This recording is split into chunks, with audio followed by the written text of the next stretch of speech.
Mas já que você falou em vira-latas, Léo, eu tuitei aqui, ó, a inveja é uma merda. Tava falando do Sérgio Moro. Ele botou assim, ruim o discurso do Lula na ONU. O que se lê na parte importante é a agenda contra os Estados Unidos, contra o FMI, então o Moro é a favor do FMI, contra a prisão do Assange, então o Moro é a favor da prisão do Assange, e contra o embargo a Cuba, então o Moro é a favor do embargo a Cuba. Ô, Léo, você consegue imaginar, cara, que se o plano diabólico da guerra contra o Brasil tivesse dado certo, o Brasil teria tido 2 mandatos de Jair Bolsonaro e sucedido por Sérgio Moro? Você consegue imaginar o Moro falando na ONU e defendendo essas atrocidades que ele defende? Assim, quer dizer, seria assim, realmente a humilhação suprema de um país como o Brasil. Ex-juiz suspeito que agora tá passando aperto, né? Por causa da possível volta do Apio. Mas, Léo, você falou tudo. Esse discursinho vai acabar perdendo força até mesmo dentro da direita, porque a grande condenação que existe sobre Cuba é a falta de compreensão até das pessoas da direita a respeito do que Cuba passa. Eles pensam que os Estados Unidos estão loucos para abraçarem Cuba e darem para Cuba todo tipo de conforto do mundo, e os cubanos não aceitam porque existe lá um presidente comunista, né? Eles não entendem muito bem que esse embargo é a própria covardia. E tem uns que são a favor do embargo, porque acham que Cuba, por ser comunista, merece o embargo e assim por diante. Essa questão do embargo, sendo defendida por Sérgio Moro agora, vai acabar destruindo ainda mais essa popularidade desse discursinho quando acontecer aquilo que eu espero que aconteça, que é o que eu disse há pouco tempo atrás, o povo começar a compreender o que realmente está acontecendo. Porque nós podemos entender que agora o que está acontecendo é uma revelação total de todos os podres. Essa situação do TRF4, ela demonstra que muita coisa ainda virá para esclarecer a sociedade brasileira, que o viralatismo que aconteceu lá, começou em 2013, depois foi crescendo em 2014 e gerou o tal fora Dilma, fora PT, que você gosta muito que eu falo, esse viralatismo, ele foi uma doença implantada dentro do território nacional. À medida que o povo vai entendendo que esse viralatismo é uma doença, todos esses argumentos usados pelo viralatismo, pelo lavajatismo, pelo humorismo, eles vão perdendo força. Então esse argumento contra a prisão do Assange, peraí, por que tem que prender o Assange?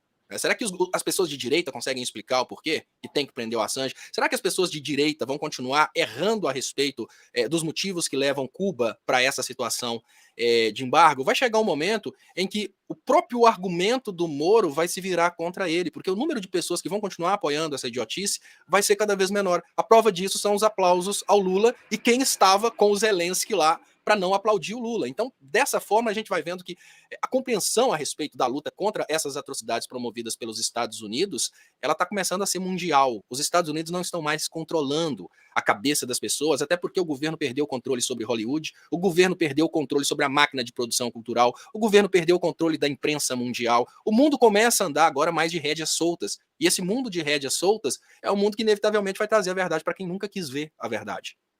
Exatamente, Léo. Exatamente. Você falou coisas muito importantes aí. A Valquíria Negreiros está dizendo, gostei quando ele falou do Assange, ou seja, o Lula, um presidente com extrema coragem, né?